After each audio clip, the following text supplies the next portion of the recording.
बर्फ टाकायचं,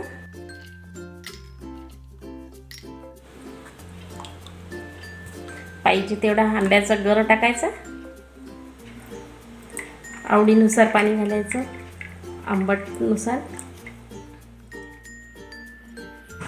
असं हे कैरीचं सरबत बघा किती छान दिसते आणि हे थंड आहे. आता हे कसं बनवायचं ते मी तुम्हाला बनवून दाखवते. नमस्कार, स्मार्ट रेसिपीत आपलं खूप खूप स्वागत आहे.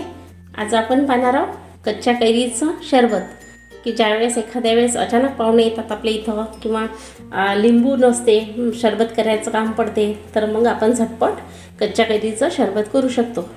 तर यासाठी मी कैरी घेतली की सरबत करताना कैरी चांगली मोठीच घ्यायची.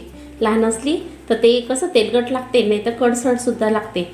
म्हणून मोठ्या कैरीचं आपण आज सरबत पाहणार आहोत. त्यासाठी मी कैरी घेतली आणि याचे पूर्ण असे साल काढून घेते.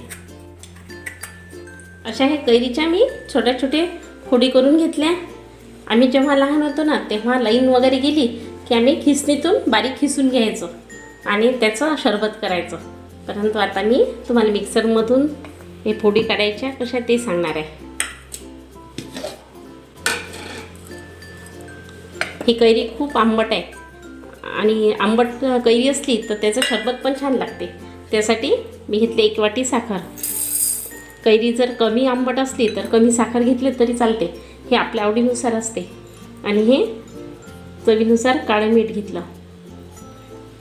हे जे पूड आहे त्यामध्ये मी विलायची आणि काळे मिरे साखरमध्ये कुटून घेतले आणि हे टाकते थोडीशी आणि हे मिक्सरमधून फिरून घेते. अशा प्रकारे कच्च्या कैरीचा गर हा तयार झालेला आहे. हे सरबतासाठी तयार आहे. एका कैरीचा गर एवढा निघाला. मी मुद्दामून एकच कैरी घेतली, कारण की हे जे गर केला तर ते 1-1.5 तासाच्या आतच आपल्याला संपवावं लागते सरबत घेऊन. जास्त केला तर त्याचा वास येऊ शकते. आता आपण सरबत तयार करायचं.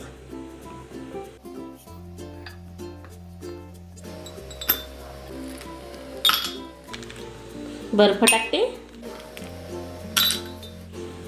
हा गर तुम्हाला कितपत आंबट पाहिजे त्याच्यानुसार तुम्ही टाकू शकता.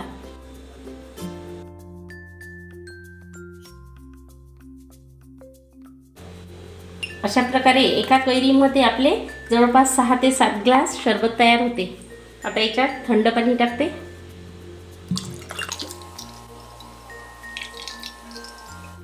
असं हे झटपट कैरीचं सरबत तयार झालं. माझ्या नवनवीन रेसिपी पाहण्यासाठी माझ्या चॅनलला सबस्क्राईब करा आणि व्हिडिओला लाईक करा.